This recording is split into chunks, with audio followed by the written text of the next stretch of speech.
Cool. Um, yeah, absolutely. I guess just kind of a little bit of back and forth where we kind of dive into some stuff. Yeah, Yeah. so like you said, Spark Management is really an AI focused business consultancy. We really started with the vision of saying like, there's a lot of work that goes into building products, finding out who they're for, why they want them, what the problems they're going to solve, how we're going to build it, how that's going to impact the business, how we're going to launch it, how that's going to impact the business. And there's just so many steps and people involved. But the biggest challenge is, with the traditional tools that we use today, some of them can be highly effective, but they're still very manual, tedious and not very smart, right? And with all this AI coming out, it's how can we take all of this work that we're already doing that we either can't get to, or it's taking too long to do it, or it's inconsistent because of, all the tools that exist across, and make that into kind of one ecosystem that is AI powered. Now, it doesn't mean it needs to be one tool, but thinking about product life cycles as your ecosystem, we said let's take the best of the innovators, and then build strategies for our businesses, our business clients that say, okay, if this is what you want to achieve, these are the tools that are out there that can help you do it, and we recommend these ones based on what you want. And so that's when I started reaching out to companies like yourself to say, hey, I can go out there and go to Product Hunt and do that research myself, and find some people, see random conversations on LinkedIn, or can try and get them to come to me and say, "Hey, this is what we're doing. This is why it's cool, and this is the kind of businesses we think we can help."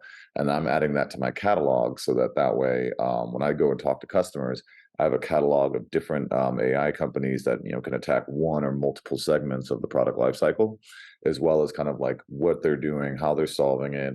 Do they have a cool tool? Is it easy to use? Is the onboarding efficient? Have they really got a completeness of vision? What's the cost structure? So that when we present that to customers, they can actually make the most informed decision.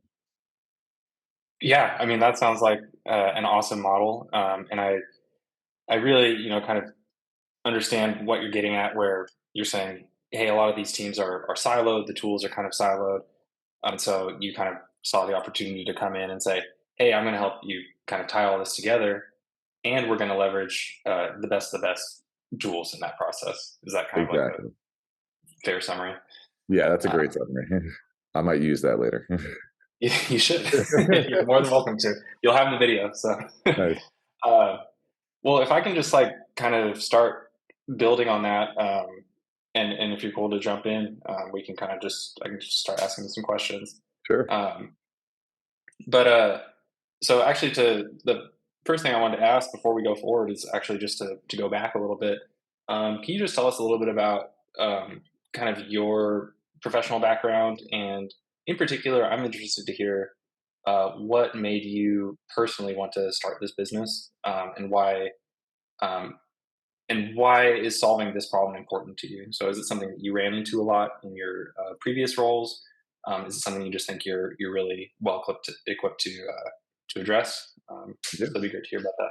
Yeah, absolutely. So I've been doing product marketing for a little under 10 years, maybe like 7 years, something like that. So getting close to that decade marker. But all the companies that I've helped do product marketing for kind of all struggled from the same challenge. And it's really the thing that drove me to start Spark Management. I would work in product marketing, but as you may know, product marketers wear many hats. And so we start by doing positioning and messaging and thinking about creative campaigns that we can launch for the products that are coming out, doing release structuring. But then we're also these tactical ends of what's going on, what's in the launch process, where are these pieces in the product roadmap, and then working with product managers to figure out what do we build, how do we build it, why are we building it. Going to UX teams, if there's a UX team, most of the time it falls back to product marketing to say, okay, where are we listening? Where are our listening posts? And what are we hearing? Where are we hearing it from? How often are we hearing it? And how are we rating the priority of that knowledge? And it was just all over the place. I was jumping across at least a dozen tools to do one line, to follow one line of context from beginning to end. And I admit, it was about February of this year. I'd come across a company called Ignition. You may have heard them. They build kind of that go-to-market operations platform, and I got really interested in the idea of the holistic solution. Um, so I started consulting for them as kind of some fractional work, which is one of the services I do now through Spark. to help them kind of think about their product, where it was going, and opportunities for success. Working with different companies and sizes and industries. B2B versus B2C versus healthcare versus whatnot. And I realized that there was a big opportunity where organizations, when you're small, you'll act nimbly and do things nimbly that you'll just trial and error real fast. But as you get to a big organization, think instant brands, Weber grills, think um, Residio or eBay or Amazon. They're not trying to take that level of risk, and usually an all-in-one solution doesn't quite hit the mark everywhere. And so I wanted to tackle two challenges. One is I wanted to make it so I could teach these organizations that there is a way to leverage AI across this holistic product lifecycle, and two, that you can find those solutions that can do it your way. Because what happens is you end up having to change all your workflows and change all the wherever you're going in order to make that work. But versus, hey, my business is working, I just need it to work more efficiently, and I want those tools to work into my construct. So those are really the two biggest reasons. Because at the end of the day, if I can go in and help a CEO or COO or a VP of product take a look at their product lifecycle and say, yes, AI can help us understand and synthesize the thousands of customer reviews we're getting on these products on Amazon. And we can take that information and start to funnel it into what is useful for our next lineup of products or iterations, and what's junk and I can get out of the way.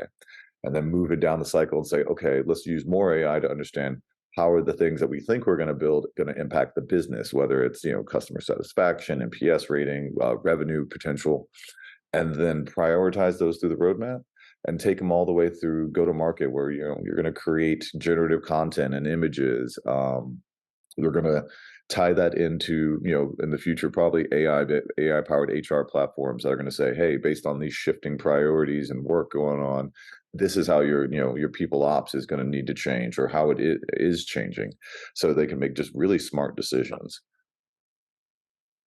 That's great. One thing that stood out to me in what you're saying is, you know, there will often be, maybe sometimes there's an all-in-one solution, or maybe it's a point solution. And one of the kind of barriers for folks, and I see this as someone who is, in a B2B SaaS company using AI, Yeah, is business leaders say, I don't want to have to learn an entire new tool. I don't want to have to reorganize my entire business just so I can gain, 10% convenience out of this point solution, but it's 90% more inconvenient because I have to reorganize, all my processes and my existing exactly. business. And I think more broadly, something that I've seen is, as people are trying to adopt AI strategies in their businesses, depending on their level of exposure to, I guess, the broad concept of AI, it can be intimidating. And I think that some people can assume, oh man, I'm going to have to spend 6 months learning all these new skills to wrangle this AI to get it to do what I want it to do. And it sounds like what you're trying to do is kind of come in and say, no, we're trying to introduce holistic, effective, efficient solutions where you're not having to, retrain your entire team or reorganize your entire business just to, gain the efficiencies of these tools. Yeah, no, and that's a perfect point. I mean, change will happen. Anytime you want to change a tool or do a new process or find more efficiency, something has to change. You can't do exactly what you're doing yesterday and hope for a new result tomorrow. So what we typically do is go to these organizations and say, okay, let's take a look holistically across the entire product lifecycle. Where are you getting the inputs? How are those inputs talked and moved around? And all we do is find inefficiencies and say, okay, how can we make that better, easier, faster for you or your team? And then we try, and the first goal is to say, can we find a tool that first fits into your workflow first? That's the first one, minimize change management for them. Now, if there isn't a tool out there that exists, then what we'll do is go find a tool that gets the closest to that mark while still providing the value. And then we will work with them to say, hey, if it's a point solution you need, then let's go work on this point solution and tell them, hey, you're doing 90% of what this company needs to, or all of these companies are needing to do. How do we get that last 10% there, so that in the future it's easier for everyone to get onboarded or start using it in the right way? Because one of the biggest challenges we find that causes all this change management is that they're building a point solution with only themselves in mind. So I'm building a solution to solve, competitive research, but my competitive research thing doesn't talk to the next stuff. And if there's a lack of connectivity between all these AI solutions, then we're not really solving the term problem anyway. It can help, but it's still going to cause more efficiencies along the way. So that's one of the biggest areas that, as you said, point solutions versus holistic. You're going to find a siloed tool that does it really well. You might find a holistic tool that can't hit all the numbers. And we're just trying to help customers find the balance between them because they know they're going to have to go this way. It's use AI or get left behind. And we're just here kind of as hopefully the thought leader and the navigator to help them traverse that path. That's a great way to put it. And I mean, what it also sounds like to me is that uh, if the tools you're using are in any way sort of lacking, or they do have some gaps where they aren't fully connected or fully holistic in the way you describe, it sounds like the last layer is actually you and Spark Management come in and you say, we're actually here to kind of fill in all those remaining gaps, work with those vendors to really create like a smooth, fully integrated experience for the business. Yeah, absolutely. I mean, there's two ways to think about it, which I like to use kind of the bronze, silver, gold medal of achievement when you're looking at these types of businesses. And bronze would come in and say, we're going to change very little about this stuff, but we're going to make it more efficient, right? Still going to be this kind of like titter tatter stuff that's going to move at least a little bit faster, get some speed and efficiency out of it. The next is that we're going to try and hone in or change some of those processes in the middle where they're still going to need to exist to make even those work better. So knowing that we can't get all the way where we want to go, we're going to help you, over time change those processes accordingly. And then the gold standard is yes, we're going to continue to work with that client and their vendors because they want to work with us to kind of stay top of mind. We will work with them to make sure that hey, you're using this and this and this. We're seeing value here and here, but we're also seeing these consistent gaps where people are trying to do this and it's causing manual in betweens. So it's not just, hey, here's a tool, we resell it. It's, hey, here's the strategy that we think we need to get you from where you are today to gold standard, but there's going to be some transition along the way. Got it. That makes total sense. If we can talk a little bit about some of the specific parts of your process. So it sounds like you work across the entire product lifecycle from sort of some of the upfront work, like customer market research, Yep. through the product development itself. I wanted to talk a little bit about the customer and market research aspect. So Yeah. if you could just tell us a little bit about sort of your approach to research and how you effectively incorporate research findings into everything from like marketing programs to product roadmaps. What are kind of the, I guess, best practices you've come up with, so the things that you see that are working really well, or maybe what's unique about what you're doing at Spark Management? Yeah, so everyone has to do market research, even Spark Management. So, we're trying to help our customers do it, but we have to kind of be big purveyors of it ourselves. So I think again that comes in different layers. So the easiest layer is go out there, read, look through sites, go to Product Hunt, figure out what products are coming out, pay attuned to the nut launches. But then it's also what are customers saying, and then let's get into that part where customers are saying and assume we have the tool. So we're going to try and look across competitive research. So how are we building battle cards for your stuff, right? Because competitive research falls in there. A lot of that is looking at competitors' websites. It is trying to analyze their, strengths and weaknesses from the information that they put out there. But it's also trying to gauge like how can you compete against them as an organization. But that can exist everywhere. So we try as a best practice to make sure everything comes to a single place, connect it all together as much as we can. Because when you have all this stuff existing outwards, you're losing context and you're introducing bias at little kind of stage gates along the way. So from the idea of market research, let's just take for example maybe a B2C company. Um, they're going to be building a product and they want to understand how their customers are thinking about it. They could go use an internal tool or send an email and get that feedback from them initially, but they could also be out there scanning product reviews. That's a highly manual task. So we want to look for AI companies or companies that are using tooling to say, okay, let's set up your listening post. Your listening post could be for B2Bs, G2 and that stuff. For B2C, it could be Amazon or Etsy or eBay, wherever you're getting that information from, or even social media sites. And then once those listening posts are set up through the market research tools, where are we porting that information into? like, because you need it in two set facets. You want it raw so that you got the raw feedback of the person's words that they were using, but then how are we synthesizing it? So you want to synthesize that one piece of that person, then you want to synthesize the group. And then from there, you start to see like kind of both qualitative and quantitative trends happening at the same time. They're using a lot of these words and they're using these words this much. And they're saying, unhappy emoji this many times. Um, but you want to mix the best of both. And as a person, especially when, a medium company issues and oshes in between, they just don't have the time. They don't have the time or maybe the full expertise to constantly go out to those listening posts, constantly ingest it, constantly put in the analysis of what that person is saying or what they're trying to get across, and then measure up, hey, how is this stacking up against this piece of feedback?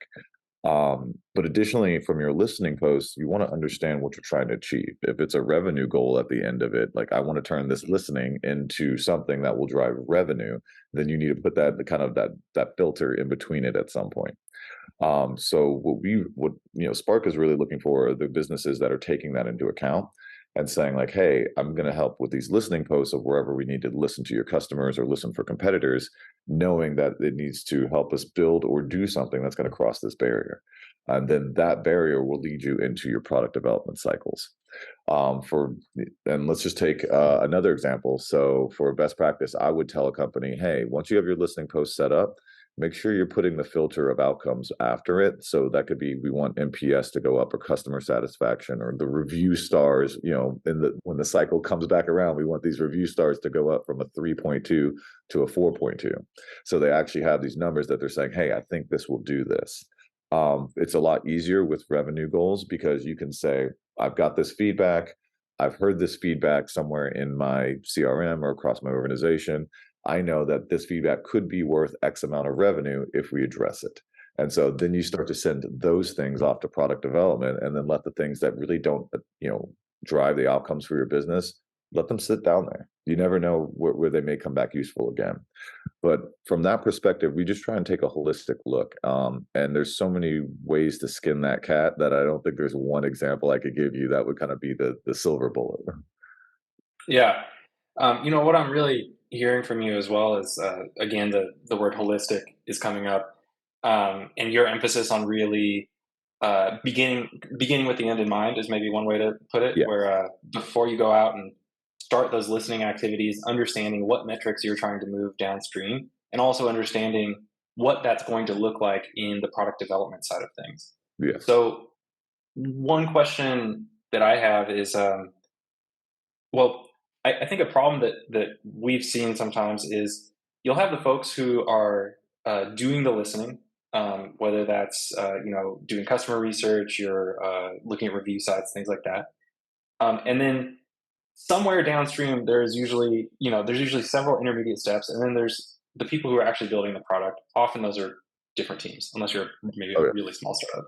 yeah. Um, how do you think about helping the people who are hands-on building the product stay really close to those customer insights Yeah. and sort of minimizing the game of telephone you have to play between when you sort of source those insights and then what gets done with them sort of down the assembly line, if that analogy makes any sense. Yeah, how to connect from what you're learning to what you're doing. A lot Yep. of that is just making sure that it's a single source of truth and it has the context needed. And I was talking with a client a couple weeks ago who said this perfectly. He said, I, I have a lot of faith in the people who are doing the research. I have a lot of faith in people who are building the product, but I don't have faith that they're not being biased. Because a lot of times he said I would see things at the end and then go run down the daisy chain of why did we end up building this thing in the first place, going back to the insights, only to realize that three different hands had touched this and a piece of bias had gotten ejected every step of the way.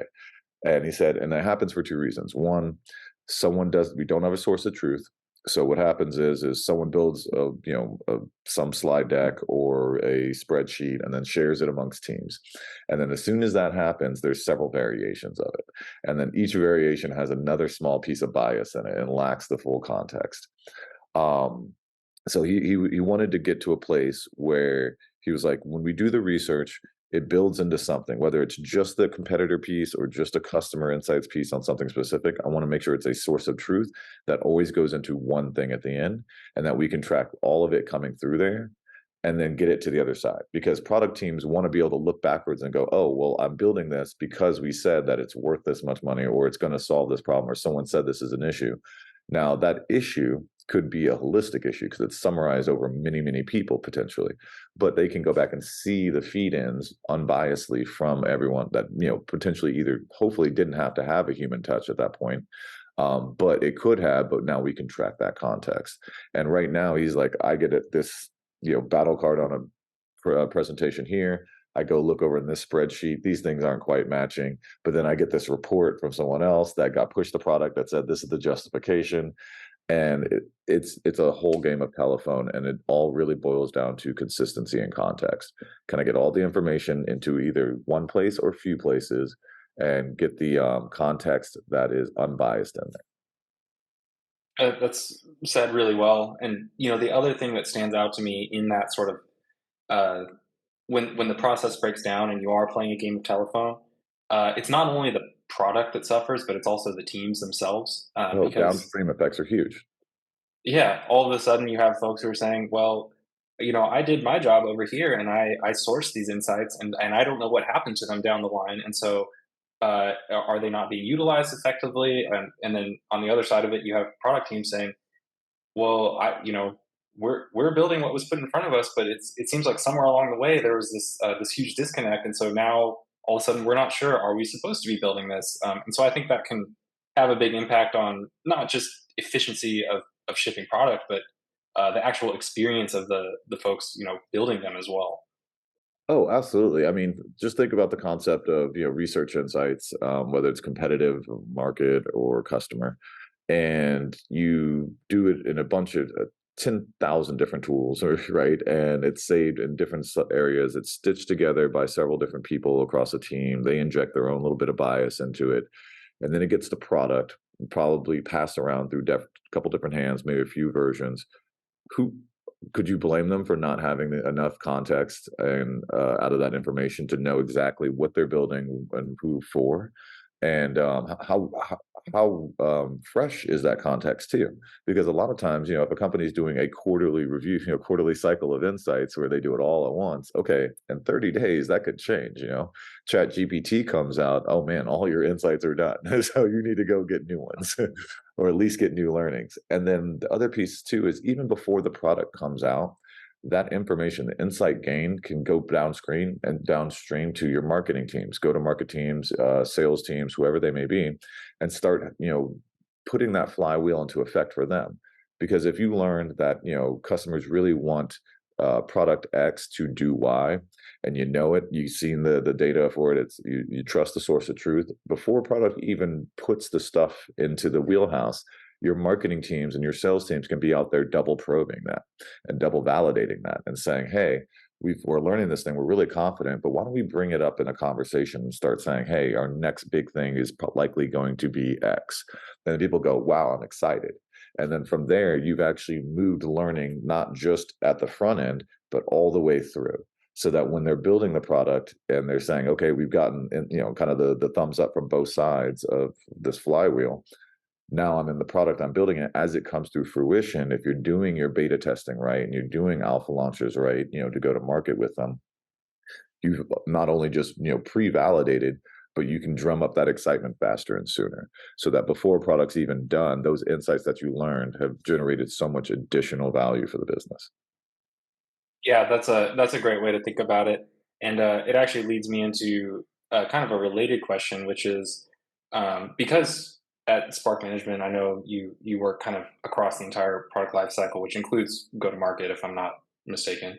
Yes. Can you tell me a little bit more about how you think about leveraging customer insights or market research uh, all the way down on the marketing and sales side of things?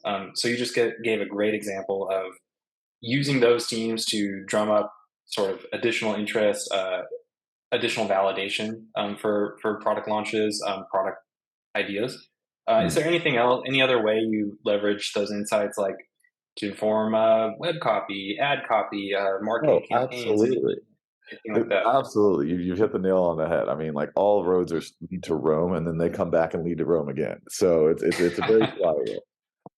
As you learn those insights, you're obviously taking it in a kind of a straight path, but a lot of that information can leapfrog over that to get ahead of where they're going to be in the future. And one of the things that I've been looking for, but I haven't found perfectly yet, is that market research. When you get insights about, I love this, but I wish it did that. Now you go and you build a product and you justify the wins that you're going to get out of it in order to put it on your roadmap and you start building it. Once you're doing that, I feel a great opportunity just from a functional point of view, and putting my product marketer hat back on, is that as people say the words that they're looking for and the values that they're looking to get out, that information should be easily distilled outwards to talk to basically help build your positioning statement, your differentiators, your value added statements and benefits, right? That you're using their words. I've always said my best product marketing, I didn't write the creative, my customers did. I just basically took the words and reformatted them into the right sentence.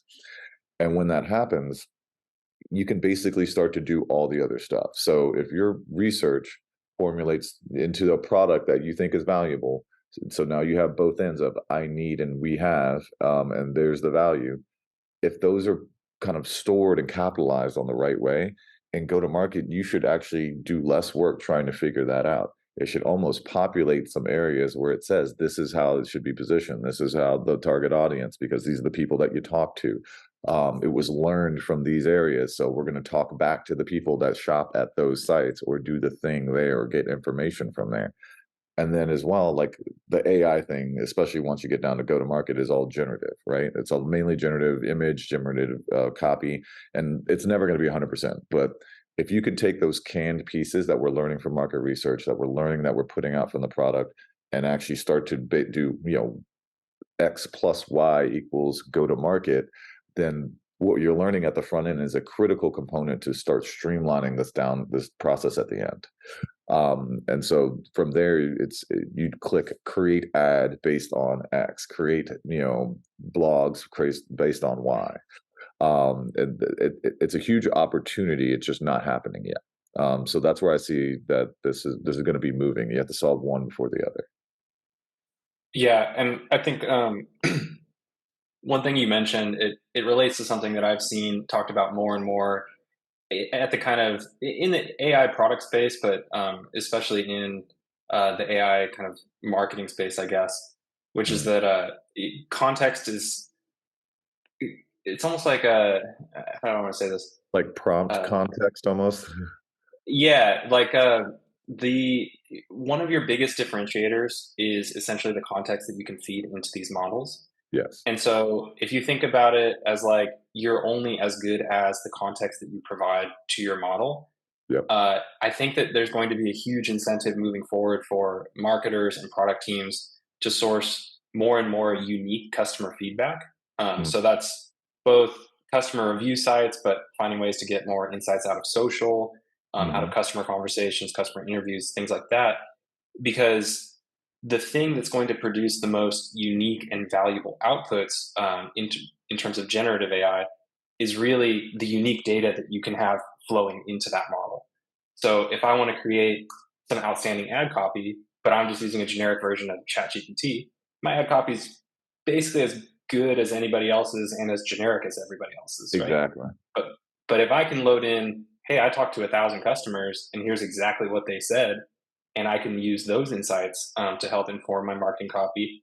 One, if I'm doing that just as a human, that's already a huge leg up, right? Because I can Yeah. use, like you said, their words, kind of pull out the language that I already know resonates with them, and then leverage that in my web copy, my ad copy. But taking it a step further in the world of AI, now I can take those 1,000 customer insights, whatever it is, put that into my model, and now my outputs are something above and beyond what my competitors might have or Yeah. what the generic model down the street might have.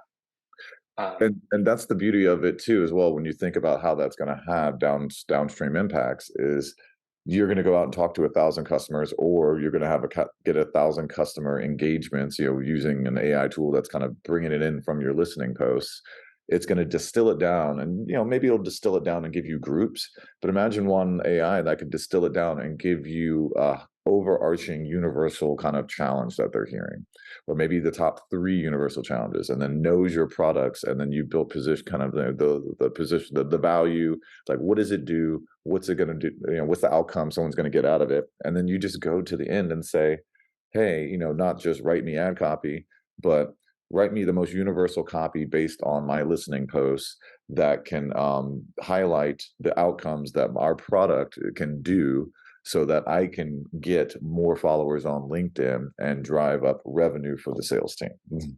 And when you go to create that copy, you just say, please insert context X, which is my user research, or market research. Marry that against outcome context Y, which is my product development and what we built to address it, and write me the best statement that will help these people get back on board with me. Yeah, I think that's ultimately where it's going. And Yeah. one thing that I like about it is uh, it's like uh, product development teams and marketing teams and just I think companies in general are now further incentivized to be doing what they should have already been doing in the first place, which is talking to customers, being incredibly customer centric. And so Mhm. the kind of like old school initiative for that is the better you understand your customer, the better product you can build, the better marketing copy you can create, things like that, right? So that already drove positive business outcomes. But then when Yeah. you take it a step further and you say, hey, your ability to differentiate in an AI world is dependent on the unique customer insights that you can effectively source and integrate into your business. All of a sudden, you say, on one hand, yeah, I already care about my customer and I want to serve them well, but now I'm really incentivized to get those insights and pull those into my business and do everything I can to be even more customer centric and more insights driven, because ultimately those insights are just powering all of the tools sort of downstream, all the way through development into marketing. So I think it's a healthy incentive that ultimately is just going to be a huge win for the end customer, because businesses are going to be even more obsessed with learning from them and how they can better cater to them. Yeah, absolutely. And I think what AI has changed the game, especially for consulting businesses like myself, because I didn't even believe it until I found my first advisory partners, and I was kind of finding my first product market fit. What am I going to do? How am I going to pitch it? How am I going to present it? And it's still not perfect yet, and obviously my website is not there yet. But the greatest part about it was we thought with the end in mind. And it was a story that I told them, and they said, "Where do you think you want to take AI?" I said, "Eventually, it's going to get to a point where I can set my business objectives. It'll be like business in a box. I'll be like, I want to start a business that does X, or tries to solve for X, or builds Y, whatever that thing is. These are my goals for it. I'll say, do you think you know who you want to talk to? Okay, cool. Well, here's where we're going to go listen. And then it's going to go listen and get all that information together and say, this is what, kind of exists in the space, your competitors. This is what people are saying about them, good, bad, and indifferent. These are opportunities where I think you could go into it because they don't have it.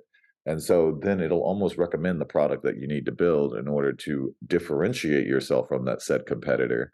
And then knowing that you're supposed to, or assuming at least, because it's AI, it hasn't gone out there and sold it for you, that it is going to do it. It'll create you the right ad copy that it thinks that will resonate with them. And so all you'll have to do is, yes, I agree. Yes, I agree. Yes, I agree. Launch, and then just track. Is it doing the thing that I want to do as a business? Okay, well, it's not. What can we change? And then it'll recommend tweaks. So it's gonna definitely be a thing where it's going to streamline the decision making process as a business. Think tiger teams instead of having to like big boardrooms, every quarter and whatnot. And, maybe a trip to Hawaii never hurts, but what it really is it could be a tiger team of three people, and they say, hey, we want to spin up a new business unit, and we're hoping that it can achieve X, Y, and Z for the business. Okay, cool. AI will be able to business in a box that for you in the future. This is just a stepping stone along that way, where we're taking the point solutions and using custom, services like mine to help tie it into the story that business or that company's trying to build, get across. But in the future, that will happen. I mean, it's much like cars. Like, they wanted us to get off the horse and drive on the wheel. Okay, we did that. They wanted us to use, better, cleaner fuel and gas. Cool, we can do that. Oh, we're going electric. We're making it. Now it's kind of the culmination of high efficiency, high quality cars together with electrification and self driving to the point where now it's transportation as a service. Mhm. So it's Yeah. all I, going that way, and it's going to be basically business execution as a service, and AI yeah, is which be the is backbone of it. yeah, which is a great way to kind of capture the space that you're in right now, which is super exciting. Um, I think I do want to wrap up here, and then maybe we can chat a little bit Yeah, after sure. this. I've got But time, can, so if we need to. cool.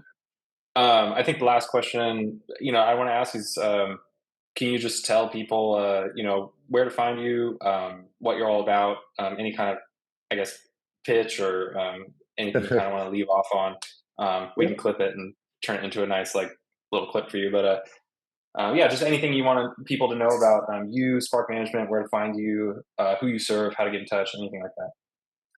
Yeah. I mean, Spark Management is really here to help businesses who want to just drive efficiency as well as drive success, not just for like the bottom line, but also for the teams involved, because it's not just the executive that wants the business to succeed. It's not the cross-functional teams that have to kind of deal with each other each day. It's also the person that's doing the tactical work, and AI is going to help throughout all of that. And so why customers want to talk to us and we differentiate is that you get a lot of other, either software or consultancies that are very like throughput focused. Like, hey, I'm gonna code and look at this so that we can just make things go through faster. Ours is less focused on throughput and always starts with strategy. Like, what are you trying to achieve? And let's go find the gaps, because I bet you your people know where the gaps are. You just see a number on a spreadsheet or that's moving through, a process from a project management person. But those people that are there understand where the gaps are, and they want to work better, faster, smarter as well. And so does the team, and so does the business. So we go down to the bottom level and bring it back up, knowing that this is the goal where we want to get to. We want the business to be here, but we have to start here. And the second piece is we're AI first. So if we suggest a solution, it either is a pre-existing solution where they're doing some great strides in AI, or we're looking beyond everyone else and saying, hey, what is the next new thing that's using AI? And can we help you as the business and them as the vendor work together, where we say it's not just you buying their product, it's you buying into the future of where their product's going, and help you develop that further. That's one of the biggest pieces that we've seen that our customers love about us. They can find our website. It needs a bit of love and TLC, but most of my customers find me via LinkedIn. So I've started posting and doing some marketing content, talking to vendors like yourself, and then I would say the other place that we're just kind of dabbling into right now, and I think you responded on my LinkedIn post about it, was, I'm building a catalog. I've been to Product Hunt. I've seen, some of the stuff they talk about with AI, but one of the things I really want to become a differentiator is have anyone, customers or not, be able to come to Spark and look across our catalog of AI and say, I want to find AI that can functionally achieve this or do this thing, not just I want AI for market research. I want to find an AI tool that's really good at market research and battle cards. Also, I want it to have high connectivity so that it talks to other tools really well, so I don't have to do a lot of like manual passing between. So we're going to come up with a rating system, and that'll be really cool. Kind of like a Gartner Magic Quadrant, but I think it's going to be specific to the needs of AI and marrying that in together with other known components. All right. Well, have a good rest of your Monday, and appreciate it again. Yeah. All right. Catch you later. Thanks. See Bye, ya. Zach.